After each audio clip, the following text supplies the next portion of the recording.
Hello, ladies and gentlemen. Welcome to another Kirby on Sports podcast, exclusively on the Kirby on Sports podcast YouTube page. First and foremost, a big thanks to our sponsors. We appreciate all they do for us. PM Plus Reserves, Shenandoah Primitives, Dr. Dave Leadership Corporation, Mark Francis with Icon Real Estate, and Barrett Pest and Termite Services. In just a little bit, my interview with the voice of the Virginia Cavaliers, John Freeman. John graduated from UVA in media studies. He was born in Charlottesville, raised in Crozet, Virginia. So, hometown guy, back to where he is. He has made multiple stops along the way. Broadcasting for Nashville SC, a Major League Soccer team. He's done a lot of different broadcasts for VCU, Randolph-Macon, Lipscomb University, Tennessee State. The list goes on. John's a great connection of mine that I just got introduced to. And he does really great work broadcasting Virginia football and basketball. So we'll get into a lot of UVA sports along with John's broadcasting history. It's going to be a lot of fun. Once again, big thanks to our sponsors for making this happen. In John Freeman, my interview with him, the Kirby on Sports podcast exclusively on the Kirby on Sports podcast YouTube page comes your way next. Stay tuned.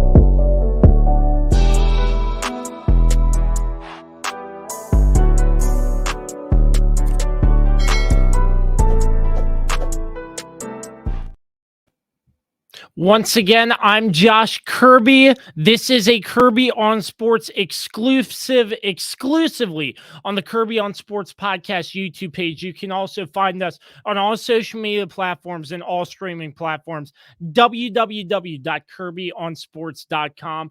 And without further ado, my guest for this show, the voice of the Virginia Cavaliers, John Freeman. John, my friend, good to see you. Really appreciate your time today. I know you're probably very busy producing stuff each and every week for Cavaliers football, but how's everything going, my friend? It's going well. I appreciate you having me on. And well, that's quite an impressive list of sponsors you got there on your podcast. We might need you to run some sales for the Virginia Sports Radio Network. Sounds like you're doing a really good job in getting sponsors for your show. And I'm glad that we finally got connected for the podcast. You work for one of our wonderful affiliates, WXVA in Winchester, affiliate I'm quite fond of because they're our newest affiliate and one of the newest ones this year carrying Virginia football. So I'm doing well. If our affiliates are doing well, I wish we had a few more football wins to make us feel a little bit better, but I feel like those will come. And basketball season is right around the corner here at Virginia. So life is good here in Charlottesville, and this studio where I think you guys can see me on video over my shoulder. I was just telling you about this is the physical archives of every UVA football and basketball game since the 80s. Cassette tapes, which you're probably too young to have ever pressed play on a cassette tape. Is that true?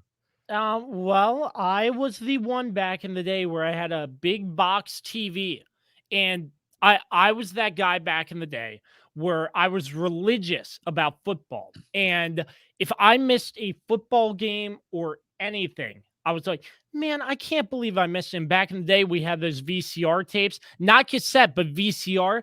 Put it in, press record, and you have the football game. So I have a bunch of those old tapes. And back in the day, I would always record the Super Bowl because because the Super Bowl was like a national holiday in my opinion.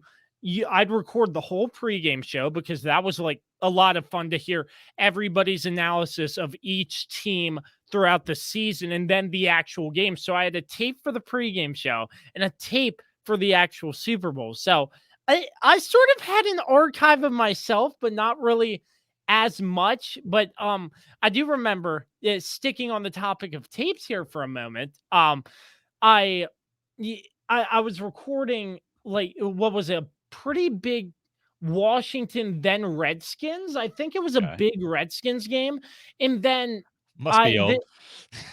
yeah. Must So be. Might have to go to the VHS for that.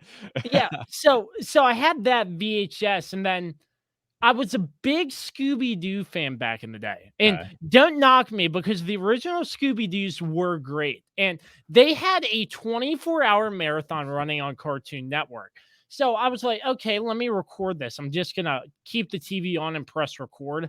I taped over the entire Redskins game. I really I can't put my mind on which one it was, but it was a really exciting game.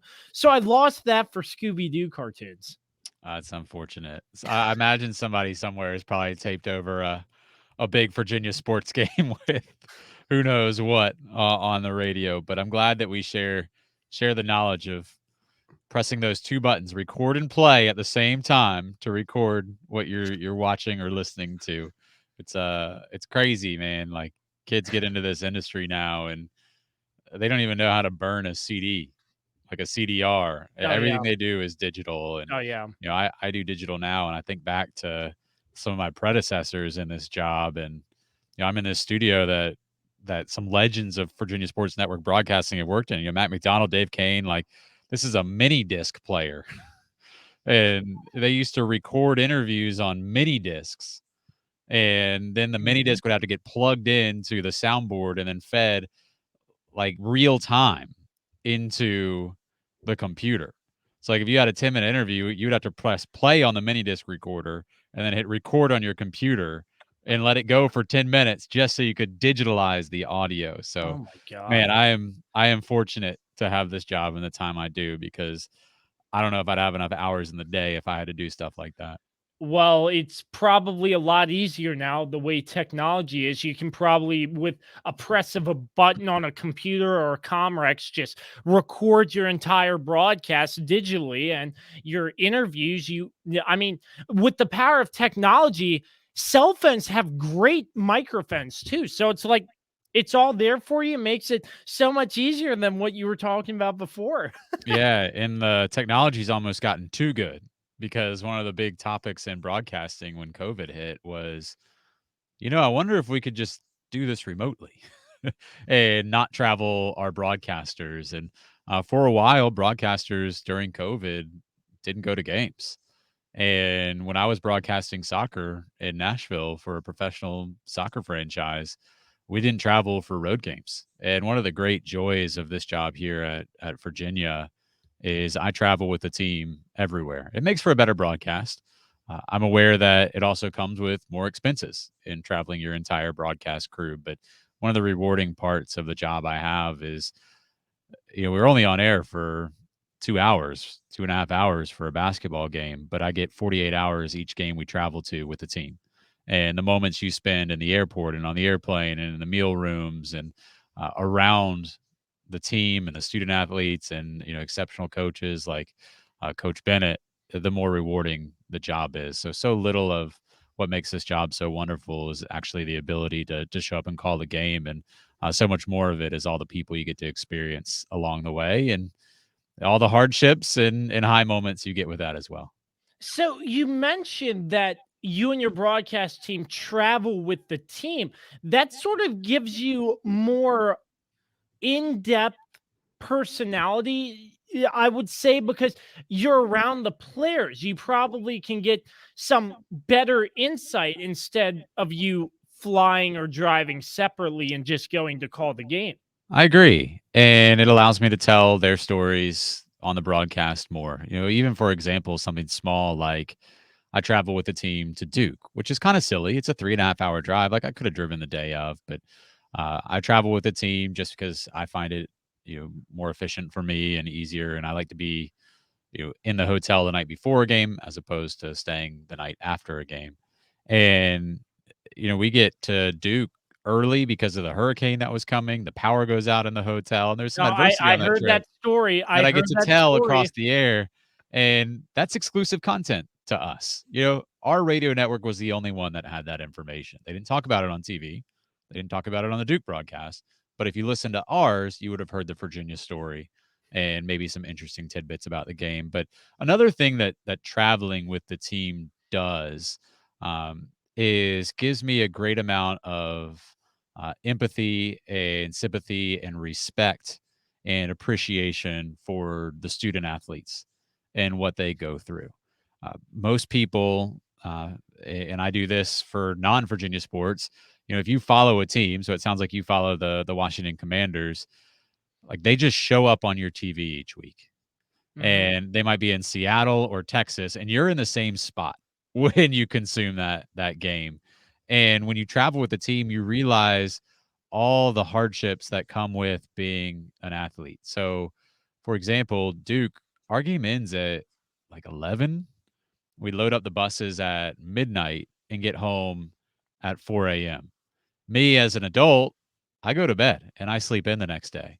The students are recovering from a hard football game in cold, dreary weather. They've got bumps, they've got bruises, sprains, aches, all of these things. They've still got to do their schoolwork, go to meetings, watch the film, all before Monday rolls around. That's hard. That's really, really hard. And when you think about all the pressures too that they get, and I ask people to just have some compassion towards athletes. They get criticized probably way more than they deserve, and that stuff hurts, and they see it, and it just adds on to all of this recovery that they have to do each and every game. When you throw in the fatigue, the schoolwork, the pressures, the outside influences, and then also the fact that some of them are teenagers, 20, 21, 22 years old, and they're learning how to deal with all of this stuff, that we've already learned to deal with when once we hit adulthood that they're going through. So my question, how much money did you spend with the players at that shopping mall? I think I got like the 9.99 uh like China buffet barbecue chicken. That was about it. Some of them were going in stores. They seem to be a little more interested in like the footwear store. I will say the mall had a lot of like feminine stores that weren't a great match for the football team. So like a lot of like female clothing and No. a lot of like makeup stores that they didn't spend much time in. But they hit the food court hard. And one of my favorite images of the whole trip, and it would be a little funnier if the team had won, was defensive coordinator John Radzinski sitting in the food court. There's like a Chick-fil-A and a China King buffet and, Sbarro's pizza and ice cream. And he's in the middle of this food court with like little kids running around everywhere, just hammering away watching game film. Like he does not relax. And he found the only outlet available in the mall. And he's sitting there with a computer plugged in into the outlet in the middle of a mall shopping center and food court watching game film. And that's how dedicated this team is to their craft. Yeah. Yeah. So by talking in the first 14 minutes of this exclusive, John, it sounds like you're really passionate about broadcasting this team, telling these stories of these players since you get to travel with the team. What sparked John Freeman into getting into broadcasting? Man, I just always it was just always kind of inside me of this is what I wanted to do. I never had a moment where I hear a lot of my peers say, I got to college and I was majoring in this and I switched to that and I didn't know what I was going to do. And then I always knew. And maybe even sometimes I wish I dabbled in some other things to see just if I was interested in anything else. But ever since I was a little kid, like I would go to games. I grew up outside Charlottesville. I would go to games with my dad.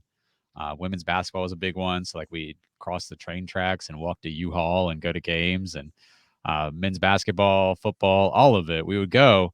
And in the car ride home, we'd watch the radio, or we'd listen to the radio, and we listen to the post game press conference, and we'd also listen to the games on the radio. Back when I was a kid, you'd get the schedule, and there were 11 football games. They hadn't added a 12th game yet. There were 11 games, and you'd be lucky if 3 or 4 were on TV. So the other 8, you were either going to Scott Stadium, or if they were away, you were listening on the radio. And that's what we did. So I grew an affection towards not just Virginia sports, but listening to Virginia sports on the radio. And, I was somewhat athletic, but also knew I was never going to make a career out of it, or maybe even play in college. So when I was entering my teenage years, I said, I would like to broadcast sports. And I'm glad I made that decision. I would call play by play while doing video games in the basement. I'd put on Madden 98 at that point and just call the play by play of the games. And then I got to college, or I interned with the Virginia Sports Radio Network when I was in high school, got to college, was broadcasting games, and I've never really thought about doing anything else. And I think that direction and dedication is what helped me get to this point. So you've had a lot of numerous stops along the way. Nashville SC, Major League Soccer, different colleges, as I mentioned earlier before circling back to UVA. So Nashville SC, I want to touch on that. What's it like covering soccer? I know football and soccer are two completely different sports in a way to call and whatnot. What was your experience with Nashville SC? A very interesting one. Soccer it's like an outlier completely when it comes to broadcasting. So you've got football and basketball, and baseball, which were generated in America. We invented those sports. Soccer is the world's game. And when you broadcast soccer, you have so many different audiences that are used to different presentations of the sport. So I don't know if you like soccer at all, Josh, but you've got some people who wake up on Saturday mornings to watch the Premier League.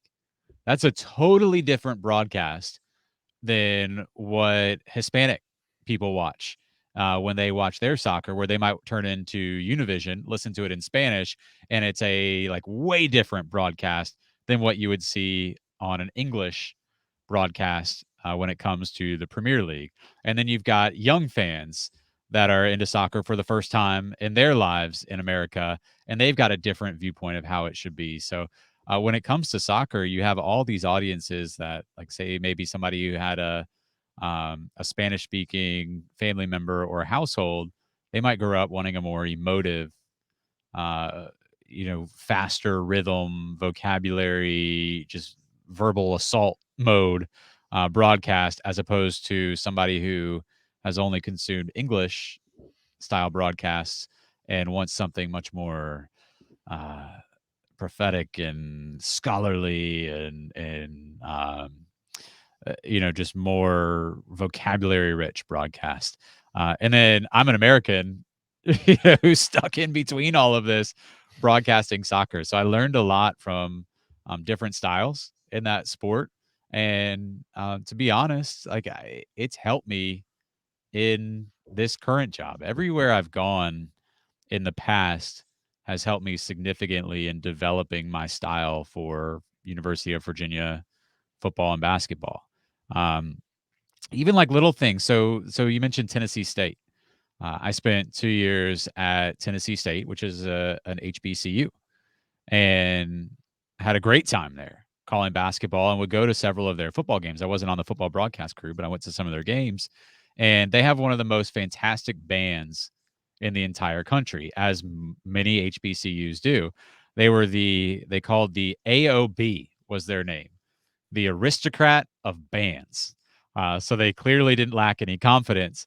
And their announcer that would introduce the team, and this is very typical of HBCU bands, would do it in this big, confident style of bringing the band onto the field. If you want to hear the best band in the land, get up on your feet, you would just go. And I loved it. And it was something I had never seen before. And it was something very unique to TSU and other HBCUs. And when I got to Virginia, I said, that's how I want our liner person to be. So I actually changed the person who does all of our introductions on the Virginia Sports Radio Network, and found an African American voice that sounds very much like the person who would introduce the Tennessee State University band, and that's how we come on the air. You've heard it, Josh, because you do a lot of the producing for the games. When you hear a Virginia Sports Radio Network broadcast, the first voice you hear is a guy named William Wells, and he says, "From Bristol to the beach to the banks of the Cumberland, this is the Virginia Sports Radio Network." And it's that flair that I saw at TSU that I've tried to bring a little bit in our production here at Virginia. So everything's had a role from soccer to TSU to some of the other places you mentioned. Yeah, that's really great to hear. And like you said about um, you just blanked me the voice you picked for the William Cumberland. Wells. Yeah. Yeah, yeah. So, and he introduced you. Now here's the voice of the Virginia Cavaliers, John Freeman. Yeah, Then, he's got then some you style set to the it. scene perfectly, and it's like there it is. The broadcast begins. Yeah, and I wanted it to be attention grabbing. People have a lot of options when they're scanning their radio dial. So the first thing we want to do is get them to stop scanning. And then the Mhm. next thing we want to do is keep them. And I think Williams introductions do a really good job with accomplishing that. So your title for UVA is the director of broadcasting. So I would assume that's more than just broadcasting the football and basketball games and doing all these liners in your studio and stuff. What more goes into being the director of broadcasting? Yeah, the DOB. It's a full-time job, for sure. And the tip of the iceberg is the actual on-air broadcasts. So I'm in charge of anything that goes out over our network. I'm also in charge of it going out over our network. So that means everything from my play-by-play to the production to the people that we hire to be on the air with me, to coaching them, to finding an engineer and keeping him or her happy, in producing our broadcast from on site, to ordering equipment that we use to do the broadcast, all the way to meeting people like you who work for our affiliates, and making sure that our affiliates have everything that they need and that they can get the broadcast. And then also working with our flagship station, which is the Charlottesville Radio Group here in Charlottesville. It's a big job when it comes to all the technical aspects and all the minutia that it takes to put on a radio network. So I enjoy it. It's kind of the CEO of the network, if you will. Now I've got a boss who's the true CEO of the network, the general manager of Virginia Sports Properties, which is the division that we work for. But I've got such an input in how the network sounds, how it presents itself, how it works with the people who uh, need to be involved in it going out over the air. And I wouldn't want it any other way. I look at a lot of my peers in the industry, and everybody's got a different setup. Some schools have somebody doing just straight content. They might host a podcast or do different shows or have a series along with their play-by-play. But for me, I really like the game day. I love doing the play-by-play, but I also really enjoy the work during the week and doing things like this and making sure our network is as good as it can be. Yeah, and I'm. We talked beforehand. You love interviewing those UVA health doctors for your UVA Health Sports Minute, don't you? Yeah, so they're funny. We have a segment called The Medical Moment, and UVA Health is one of our prominent sponsors on the radio network. And not only are they a prominent sponsor of the radio network, they're a prominent sponsor of the Freeman family. My wife is a nurse at UVA Health, so Oh wow! I'm very thankful for them. When I got the job, we obviously had to move from Nashville, and they employed my wife, and so we're very grateful for UVA Health. Um, and the medical moments are these little 3-minute pieces where I, over the summer, would go to the doctor's office, for lack of a better term, would go to their office where the doctor is and interview surgeons about what they do and peculiar surgeries they do. And in the end, we would produce 3-minute pieces that run in our pregame show. And Charlottesville is a small town, so going in and meeting 8 doctors and learning about what they do and how they become elite at such an important task was really fascinating and a nice little breath of fresh air. So I sit in the offices of some really fascinating people, whether it's head coach Tony Elliott or Dr. Bobby Shabro, who's doing some of the most complex hand surgeries in the world. And I get exposed to all of them as part of this job. And, I learn a little piece every time I talk to them. Another cool part before we get into UVA, because I do want to get your thoughts on UVA and the season so far, but another cool thing that I find really interesting, and I would imagine you had a big say on how this gets put on and operated. Correct me if I'm wrong there, but the coach's corner with Tony Elliott, you go out to BJ's restaurant and brew house, sort of a live audience. I watched the last one and there was an audience clapping and it looked like a great time and a great atmosphere. What is that like for you doing a live broadcast with the head coach of the UVA Cavaliers and just going out like with the fans, with the people? I'm sure like that engagement means a lot to you and the network as well. Oh, I love it. I love it. And BJ's is a great host. We've been doing our shows there for a couple years, and it's fun because so many times when you're on the radio, when we go on the radio, we're talking to tens of thousands of people every time I open my mouth. But you never see them. Like I'll be at a game and I'll see somebody with a headset on, so they're listening to our broadcast. I'm like, that's cool. There's at least one that's listening to us. And when it comes to the coaches show, you walk in and you see a lot of people that are there every week. I think of this group of 5 women who shows up every single week, and they call themselves the Wahoo Wonders, and just how warm they are. And we've lost a couple straight games and they still have smiles on their face and they're just excited to be there. And I talk with them for a while. And then there's Merrill, who shows up every week. I mean, there's a list of people that show up every week, and developing a relationship with them has been one of the more rewarding parts of the job.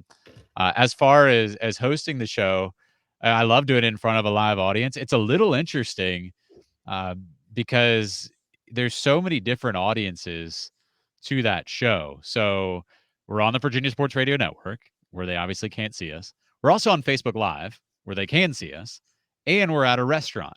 So we're broadcasting to 3 different audiences, all who have different viewpoints of how they can consume the show. And in the end, you try and please them all, but you also know that maybe you didn't cater exactly to one specific audience, but you do enough to make all 3 happy.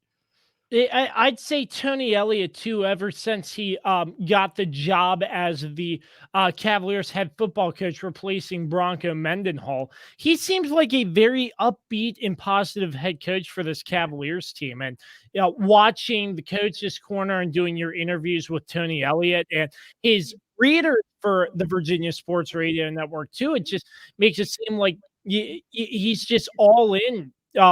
Ready to go, coach this team. I mean, obviously, they only have 2 wins so far, kind of struggling, but still, Tony looks like he's there to try to make a change for UVA. Yeah, he's awesome. And I remember my first thought when Bronco Mendenhall resigned was, I selfishly, I hope the next person is, and this is no comment on Bronco at all. This was just me looking towards the future, saying, I hope the next coach is personable, easy to work with, level-headed, kind, genuine.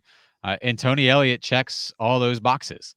And that's not a given in college football. I think a lot of my peers probably have a sleepless night before their coaches show after a loss. And I don't, because I know that Tony Elliott is a true, genuine, kind, analytical, thoughtful person. Yeah. And when he shows up to do the coaches shows, he's all of that. And he's respectful. He wants hard questions. He feels like that's part of the job. And if we're not asking hard questions, then in a way we wouldn't be bought in enough. He wants a high pressure program because the most high pressure programs are the most successful ones. And for him to show up and do the show with the amount of attention and concentration that we get every week is a blessing, because it's not always given. I'll listen to some coaches' shows, and I won't name names because I always want to listen and pick up what others are doing. I'll listen to some coaches' shows, and I'll listen to the first segment, and the play-by-play person will just be kind of rambling. And, we played this game, and here's some stats, and next week we got this, and it was a good crowd at this stadium. And it's because their coach is late. The coach hasn't yet shown up to the coach's show, and they're just buying time. And I've got the best college basketball coach in the country, hands down, in Tony Bennett, and I've got Tony Elliott here in his first year, and these guys are the busiest people in town. They're highly important to what we're trying to do at the athletic department and university wide, and they're humble enough to show up on time every single week. And I'm not a guy that's got to worry about that. So I think Coach Elliott is fantastic, and I look forward to every coach's show that we do together, whether it's after a win or a loss. And you mentioned there, because he checked off that criteria you mentioned, the relationship between a broadcaster and a coach. You have to develop sort of that rapport, because you're covering this team, and sometimes the coaches are like, oh man, that loss was just terrible. And you have to figure out how to go about asking the positive questions out of a loss or a win. Yeah, and we have to maintain a level of credibility on the show. And he's not expecting us to just show up and softball anything. Fans have questions. I have questions. He probably comes to the show with things that he wants to talk about and get out into public. So thankfully, we put on the headset several minutes before the show starts, because he doesn't show up late. In fact, he actually gets there early, which not many coaches ever do. And we just sit there and talk about I'm going to ask you about this, or these fans want to know this. And every single time I prepare them for anything remotely difficult. Remember, our program's not in shambles. We're 2-3. It's not like the sky is falling.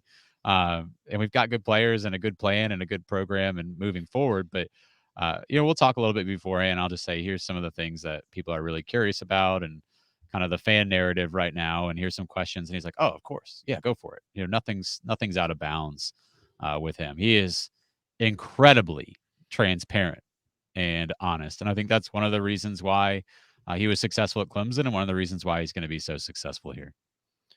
So let's get to it. I mean, John, you're there at every UVA game. UVA have so far defeated Richmond at home and Old Dominion, a close loss to Syracuse in, I'm not going to even say it, because I'm going to say the Carrier Dome. It's no longer the Carrier Dome anymore.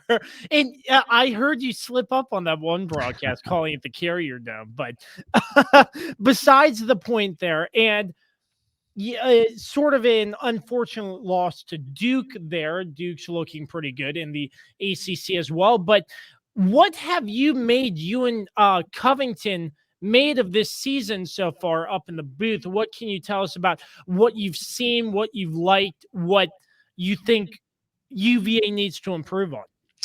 Yeah, the jury's not out yet on this season. There's still a lot more football to be played. I think I go with everybody and say, the last two games have been tough to swallow. That Duke game in particular, we handled them pretty easily last year, and then this year they returned the favor. I think we're finding out several things. One, the defense is vastly improved, and unfortunately, that seems to have come at the expense of the offense a little bit. But I just don't know with this team yet, and I think it's okay to say, this is a game by game situation. We're not blowing anybody out, but we're not really getting blown out. The defense is playing well. The offense is on the way. And there's just this feeling. I did another podcast and I said there's just this feeling with this team and program that it's kind of like when your car battery's pretty shot, and you just want your car to turn over, because if you can get it started, then you can drive it, get to the highway, charge that battery, and you're good to go. And that's kind of what this football team feels like. If they can just get the car engine to turn over and just get enough juice out of that battery, uh, then the car's leaving the parking lot, we're hitting the highway, and we're going. So I'd say it's a team with a lot of potential. And right now, they haven't necessarily tapped into everything that they have from a capability standpoint, but there's a lot of trust and faith in what this staff is doing. And man, I've been to practice. I go to practice once or twice every week, and it's impressive. If you go and stand on the sideline and watch these guys work, and the attention to detail that the coaches have on every single play, the spirit and tenacity and intensity that happens at the practice, they move. I mean, it is a tightly run ship when it comes to time and effort in practice, and it's just a matter of time before what I see on the practice field and what the coaches see on the practice field starts to manifest itself onto the game field.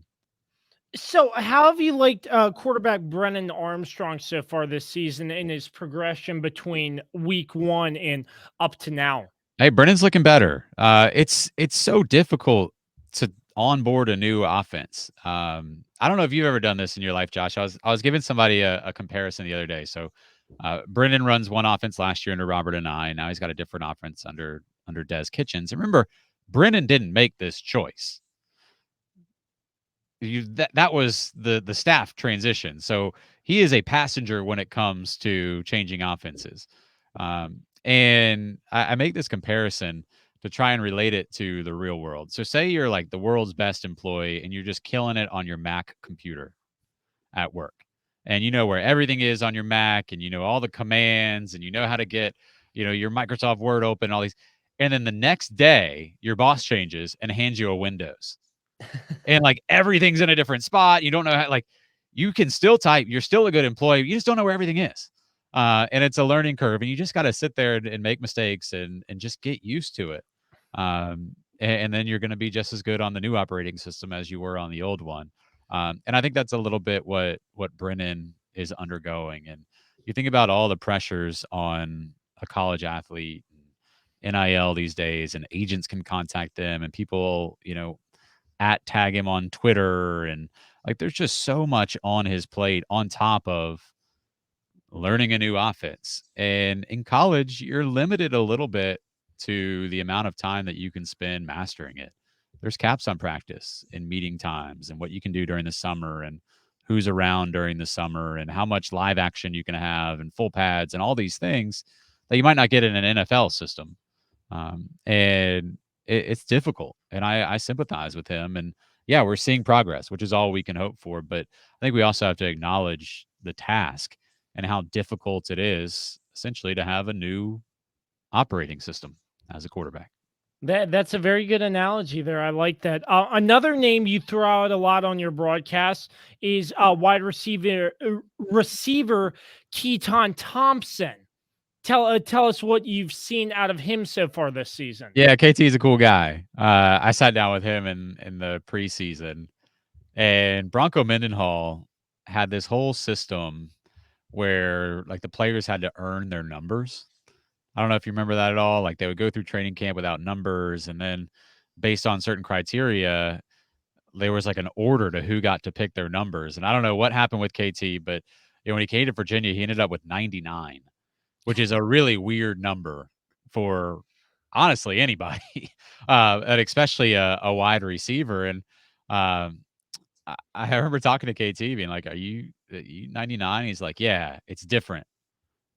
I'm going to do it again this year because it's different." And he goes, "Because I'm different." And like that level of confidence, and it really does speak to his skill set. He can obviously catch the ball, runs incredibly hard. Once he does that, he can run the ball. He's already got a rushing touchdown this year. He ran a lot last year.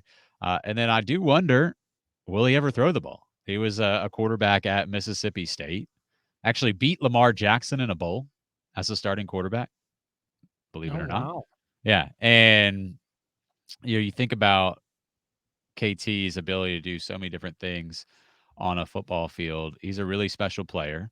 And the more pro sports develop, the more you see kind of positionless players in pro sports.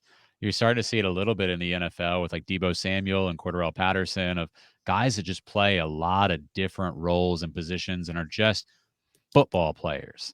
And I think KT takes that role really seriously. He says he doesn't have a position. He's a football player. And I think we'll probably see him playing on Sundays. Where he'll be, whether it's in the backfield or in the slot, who knows? Punt returner, he could be anything. But he's a really exciting player that I don't think we'll see, someone like him again for a while. So, obviously Duke beating Virginia 38-17. It looked like post game, which by the way, you do a great job going around getting your sideline reporter down interviewing players in the locker room. That's great. However you run that is just phenomenal in my opinion. Then getting Tony Elliott for an interview on the road, which is a great production. So hats off to you on that. But Brennan Armstrong seemed kind of not so good on he didn't like his performance in that game. So two answers to that. One, the fantastic production is totally because of Jay James and Ahmad Hawkins, our two sideline reporters who alternate based on the game. They got to go into a locker room with a microphone and they record it on their phone and they send it to us while they do it. And that's a hard job just from a technological standpoint. And then it's also hard because you're being compassionate in your interviews with 20-year-old athletes who just played in front of a million people on television and worked really hard and lost. And they do a wonderful job of getting necessary information, but also doing it in a compassionate way. So hats off to them, and then also hats off to the media relations staff at Virginia. Not every radio network gets to walk into the locker room and pick who they want to talk to, and also get an exclusive with the head coach. So that's our media relations team giving us that access, and we're forever grateful for it. Going back to Brennan's interviews, I think Brennan, and this has been said by Coach Elliott, Brennan's harder on himself than anyone. And that's the sign of an elite quarterback.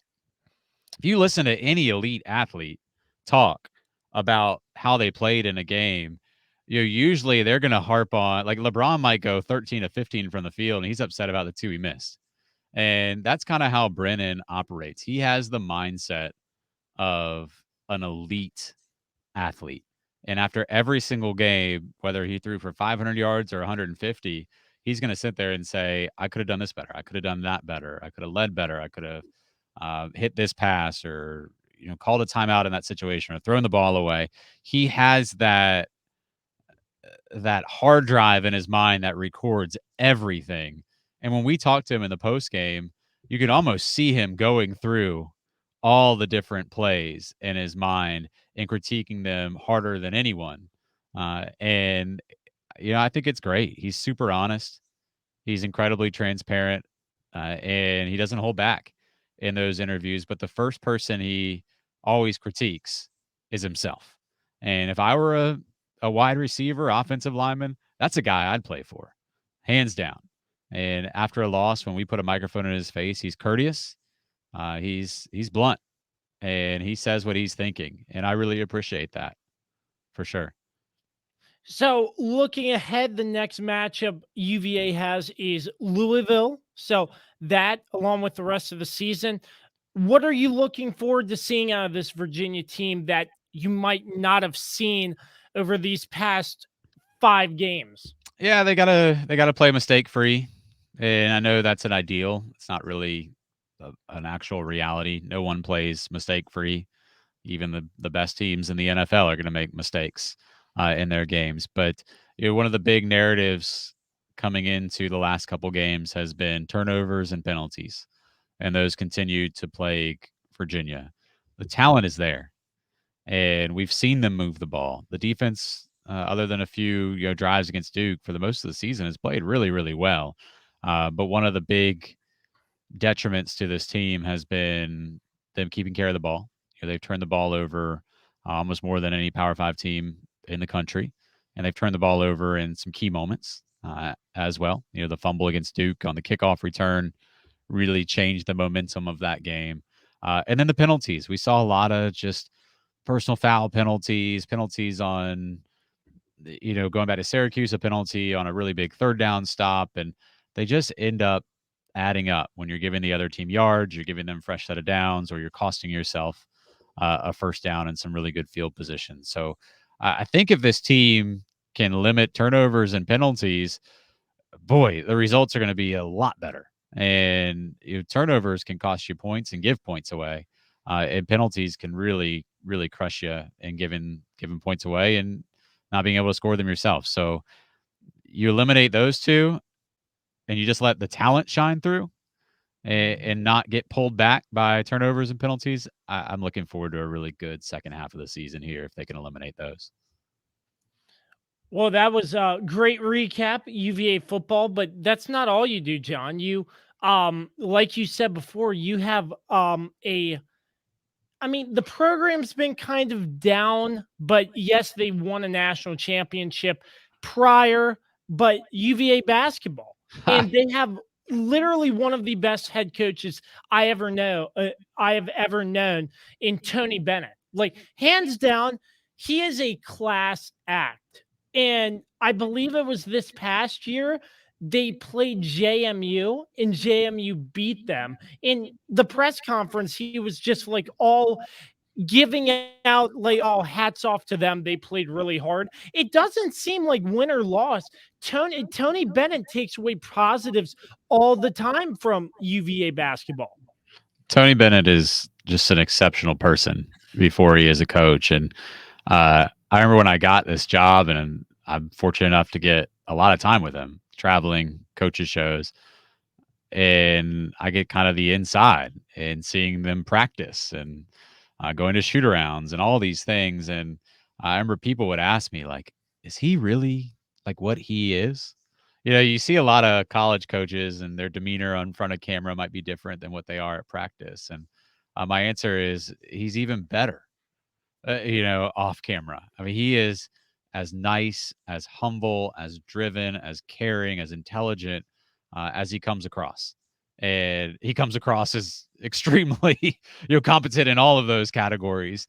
And he's a pleasure to be around. And when I think about how fortunate I am to have this job and the people I work with, Tony Bennett is one of the major reasons why. And it was interesting. You said, Virginia's been a little down recently, and that's just cyclical. I mean, it happens to every program. I saw a really interesting graphic, and I remember the exact numbers of it, but it had each ACC program's worst record in the last 10 years. So it took their worst season and had their record. And like there were some teams that was like 8-24, and like Carolina was below 500.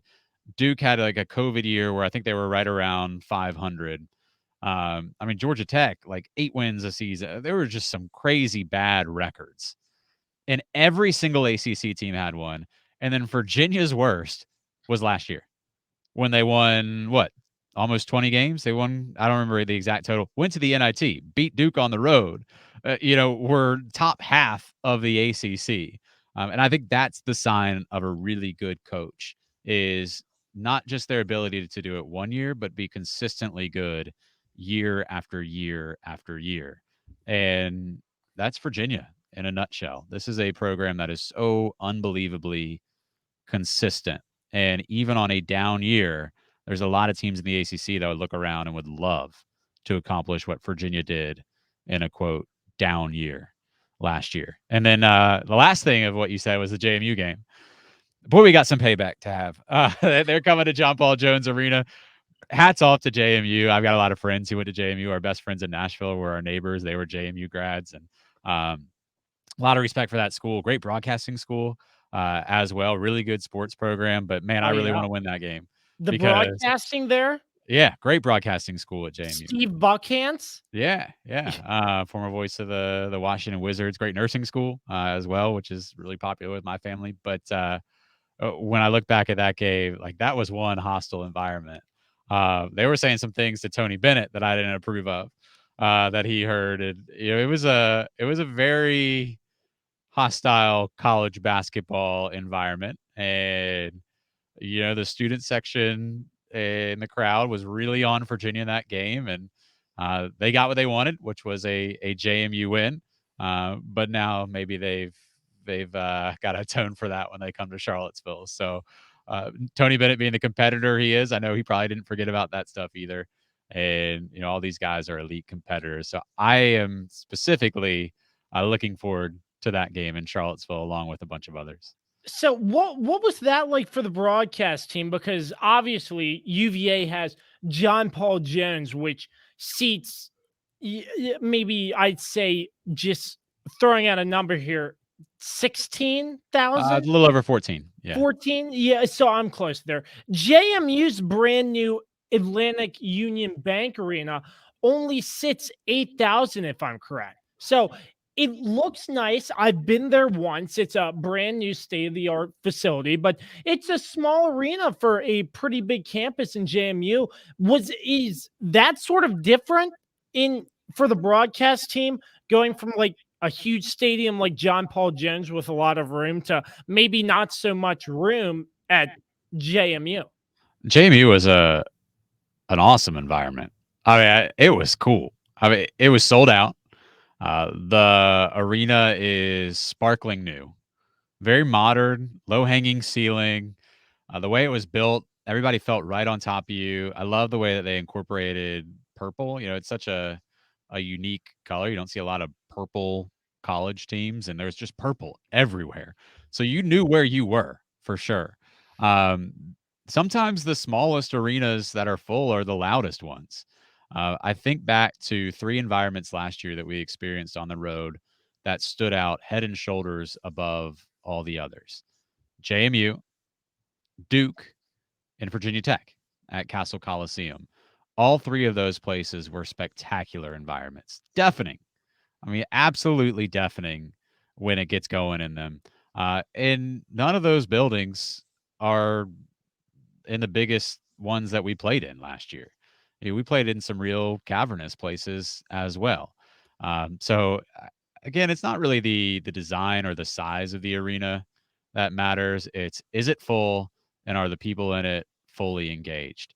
And those 3 completely checked those 2 boxes. And John Paul Jones Arena is a massive facility, over 14,000. And man, when it's full and it's rocking, it's one of the best places to play in the country too. And the home record proves that, with just how dominant Virginia's been at home over the last 10 or so seasons. So hats off to all those schools for creating an incredible environment. And I don't love flinging compliments towards our friends in Blacksburg, but that was a pretty good environment too. We went to Castle Coliseum in Virginia Tech, and I look forward to going back every year. And hopefully JMU will get a nice warm welcome when they come to John Paul Jones Arena to return the favor. So from football to basketball, is it kind of like when you put the headset on, it's like broadcasting basketball in comparison to football? Is it a big difference to you, or is it kind of like, oh, I'm just Huge. broadcasting what I love to do? Yeah, you have to like rewire your brain. It's totally different, all the way from just where you're sitting. So in football, we're way up, like removed from it all, which is in a way, somewhat of an emotionless place to be. So you're not in all the heat of the battle. So it's a little easier to be composed, and you've got a full sight of everything when you're in a football broadcast, because usually you're 40, 50-yard line, middle tier of the stadium. And in Scott Stadium, we're out in the elements. So we have a roof that overhangs, but we're open air.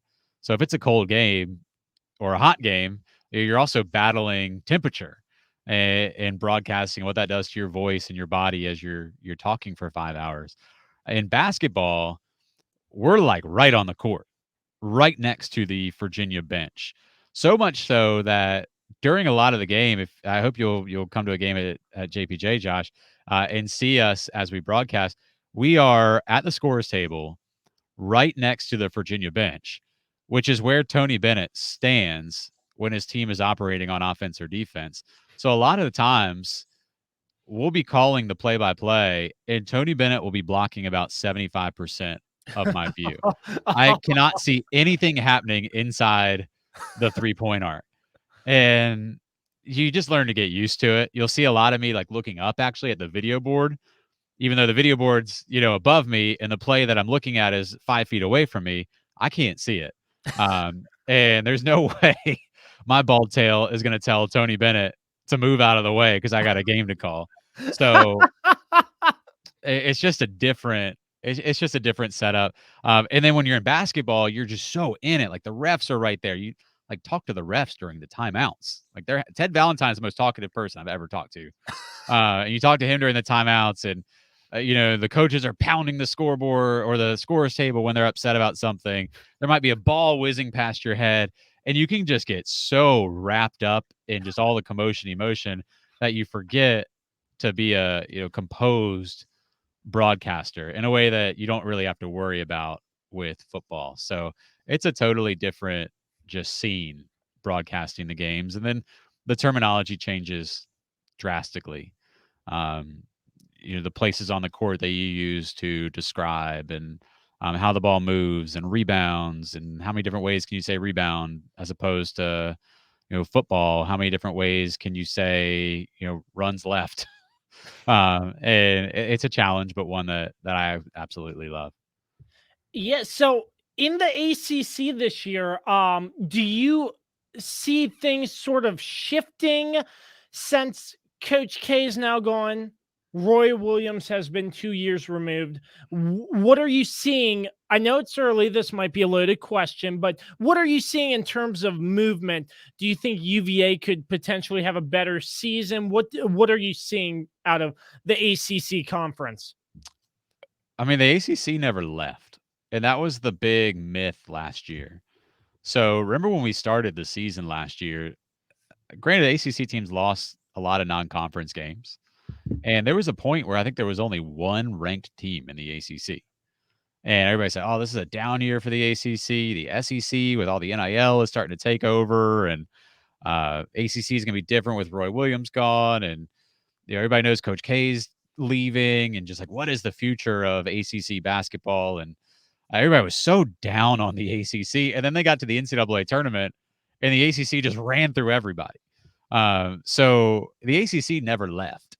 It just temporarily maybe took a little hit in people's mind, but by the time March rolled around, it had its respect back. And this conference just keeps rolling.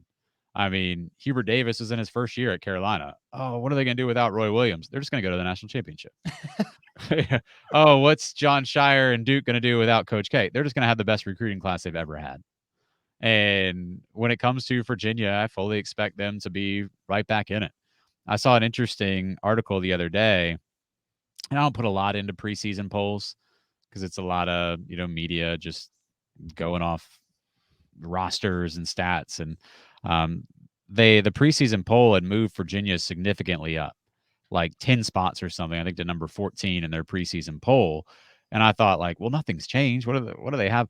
They had talked to a bunch of ACC coaches, and the person who was doing the ranking said the ACC coaches were like, you better look out for Virginia this year. So that gave me a lot of confidence because it's one thing for the media to say it, but it's another for the coaches that are scouting this team, that have played against this team, that know this team, to say Virginia's a really dangerous ACC title contender. And I'd like to think that hopefully the coaches are right. I would say one thing out of the ACC, I'm just very shocked that Coach K didn't finish on top. I don't think they'd say the same in Chapel Hill. I think they surely enjoyed that exit. What a game that was. I Yeah. mean, I can't think of another Final Four game that had so many storylines. And man, the ACC is special. And you hear so much about conference realignment, and I get it all. Like I get the changing landscape and people's opinions on conferences and money and TV deals and all these things. But ACC basketball to me is special. I grew up on it. My color analyst, Jimmy Miller, who played with Ralph Sampson in the 80s, Oh, I mean, wow. he was one of the people that helped build this conference. And some of the names, Dean Smith and Terry Holland and Ralph and Michael Jordan and North Carolina, Duke and Virginia. I mean, I just reminisce about the ACC and how special it was in the past. And despite all these changing winds in college athletics and realignment, when you look at ACC basketball, it's still king. I mean, it's still the one that gets the most TV views. It's still the one that has the biggest personalities, in my opinion, the best players. And I think it's here to stay, and it's lasting, and it's significant. Winning the ACC is the greatest regular season accomplishment a team can have. And Virginia has been fortunate enough to do it several times under Tony Bennett, and it's special. So when we talk about the ACC and especially basketball, I think we need to recognize just what a special thing we have. Once again, this is a Kirby on Sports podcast exclusive. A huge thanks to our sponsors once again, PM Plus Reserves, Shenandoah Primitives, Dr. Dave Leadership Corporation, Mark Francis with Icon Real Estate, and Barrett Pest and Termite Services. Once again, the voice of the Virginia Cavaliers, John Freeman. John, I will say, this was an absolute blast. If I had more time, I feel like we could be on this show for another 4 or 5 hours with the wealth of knowledge you have and just the amount of fun we've had in this hour. I can only give you about 3 more hours. If I go 4, I'm gonna be late for the coaches show tonight. So you don't want to get me fired, all right? But Josh, really appreciate it, man, and thank you for what you do with our affiliate at WXVA. I know you're there a lot during the games, and I experience just how late they are, and I'm there in the stadium, so I know what it's like to leave that parking lot after midnight because you stayed up late to run a game for us. So I appreciate everything that you do and what all of our affiliates do, and we got to get you to a game. All right, we got to get you down to either Scott Stadium or John Paul Jones Arena this year. Yeah. I mean, yeah, I'm a big sports fan. I'll never say no to going down to a sporting event. It's just whenever my schedule allows it. But I do appreciate the connection, and I hope we can chop it up again soon, my friend. This has been a lot of fun. Anytime. Thanks again, Josh. Wahoo! So this has been a Kirby on Sports podcast exclusive. Check us out on all social media platforms, all streaming platforms, www.kirbyonsports.com. Until the next time, as always, we say so long and peace out.